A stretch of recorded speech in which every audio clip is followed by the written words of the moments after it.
ಎಲ್ಲರಿಗೂ ನಮಸ್ಕಾರಗಳು. ಮಾತು ವಿತ್ ಮಾಲಿನಿ ಕಾರ್ಯಕ್ರಮಕ್ಕೆ ತಮಗೆಲ್ಲರಿಗೂ ಸ್ವಾಗತ. ನಾನು ಪ್ರೊಫೆಸರ್ ಸುತುರೇಸ್ ಮಾಲಿನಿ, ಅಧ್ಯಕ್ಷರು, ಜೆನೆಟಿಕ್ಸ್ ಮತ್ತು ಜಿನೋಮಿಕ್ಸ್ ಅಧ್ಯಯನ ವಿಭಾಗ, ಮೈಸೂರು ವಿಶ್ವವಿದ್ಯಾನಿಲಯ. ಇತ್ತೀಚಿನ ದಿನದಲ್ಲಿ ಮಕ್ಕಳು ಮನೆಯಲ್ಲಿ ಊಟ ಮಾಡೋದೇ ಕಡಿಮೆ ಆಗ್ತಾ ಇದೆ. ಯಾವಾಗಲೂ ಹೊರಗಡೆಯ ಜಂಕ್ ಆಹಾರನ್ನೇ ಬಹಳ ಇಷ್ಟಪಡ್ತಾರೆ.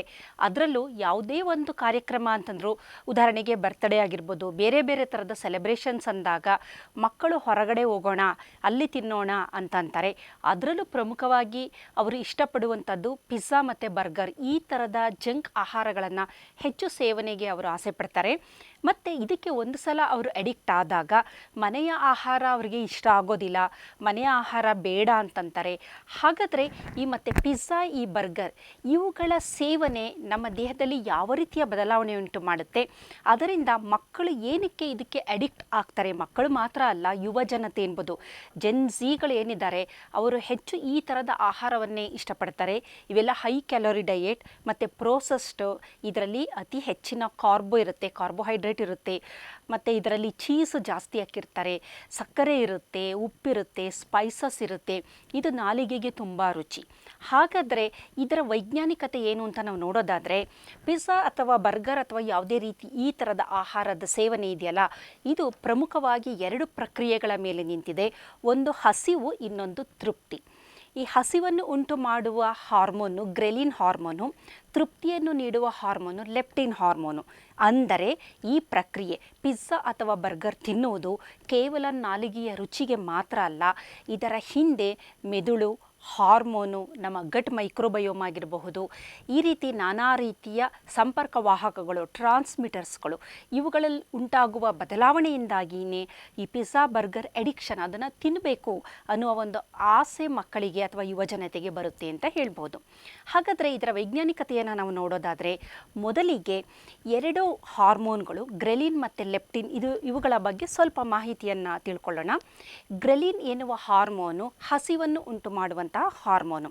ನಮ್ಮ ದೇಹಕ್ಕೆ ಶಕ್ತಿ ಬೇಕಾದಾಗ, ಹೊಟ್ಟೆ ಖಾಲಿ ಆದಾಗ ಏನಾಗುತ್ತೆ, ಹೊಟ್ಟೆಯಲ್ಲಿ ಬಿಡುಗಡೆಯಾಗುವ ಹಾರ್ಮೋನು ಗ್ರೆಲಿನ್ ಹಾರ್ಮೋನು.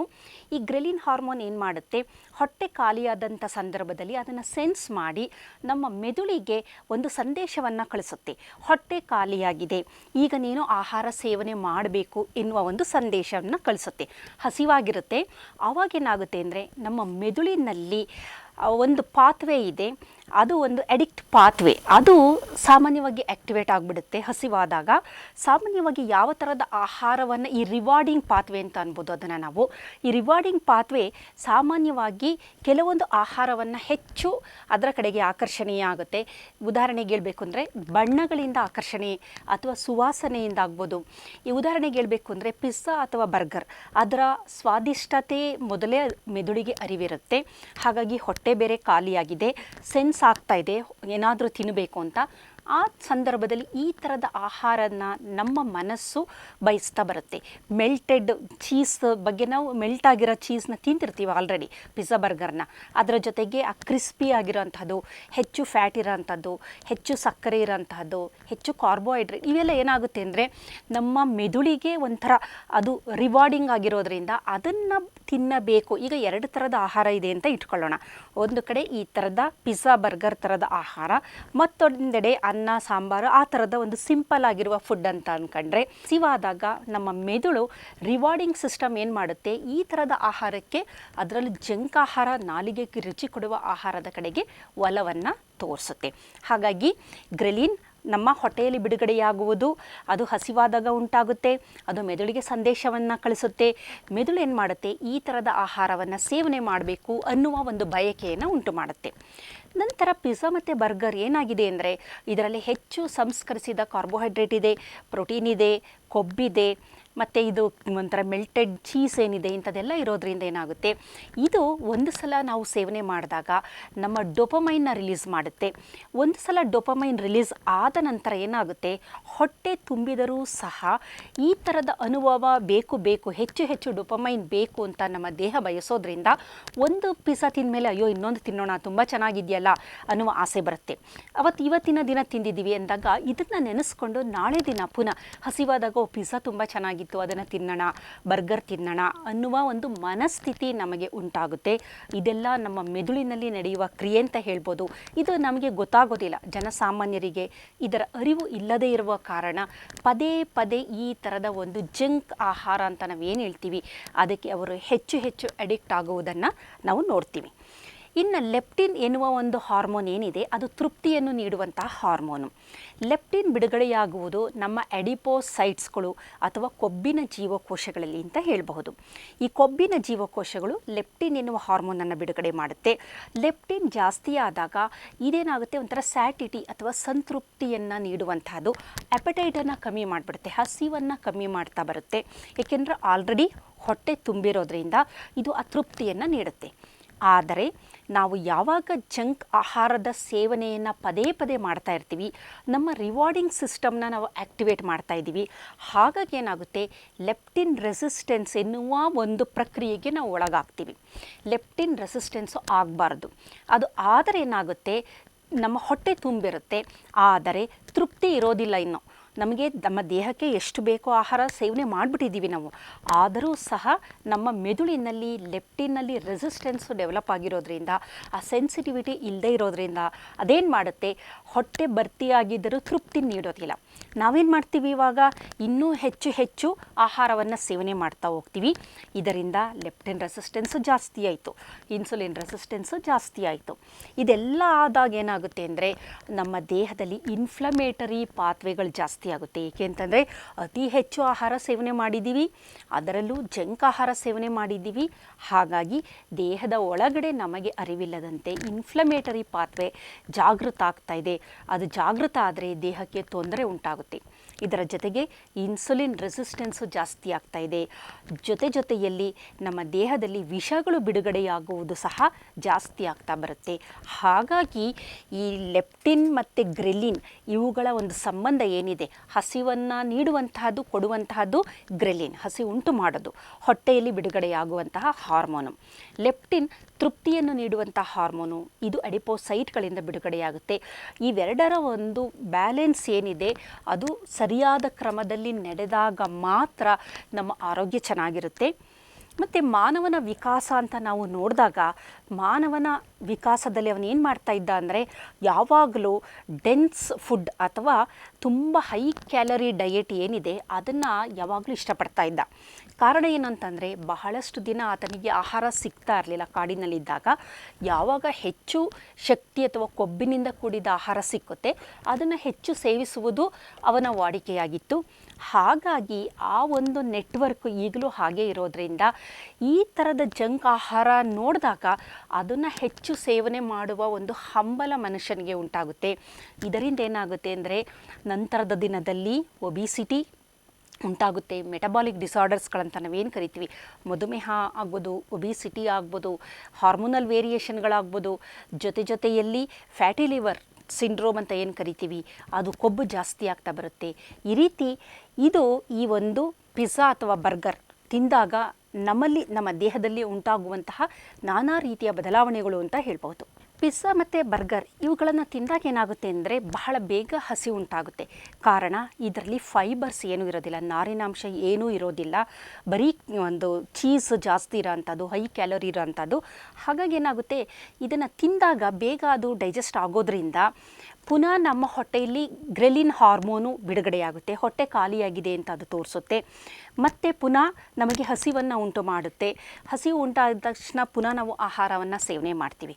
ಆದರೆ ನಾವು ನಾರಿನಾಂಶದಿಂದ ಕೂಡಿದ ಆಹಾರದ ಸೇವನೆ ಮಾಡಿದಾಗ ಹೊಟ್ಟೆ ಬೇಗ ಖಾಲಿ ಆಗೋದಿಲ್ಲ.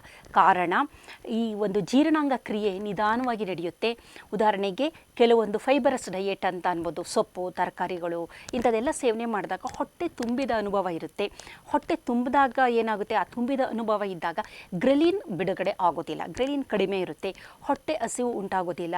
ಹಾಗಾಗಿ ಆಹಾರ ಸೇವನೆಯಲ್ಲೂ ಸಹ ಒಂದು ಮಿತಿ ಇರುತ್ತೆ ಅಂತ ನಾವು ಹೇಳ್ಬೋದು.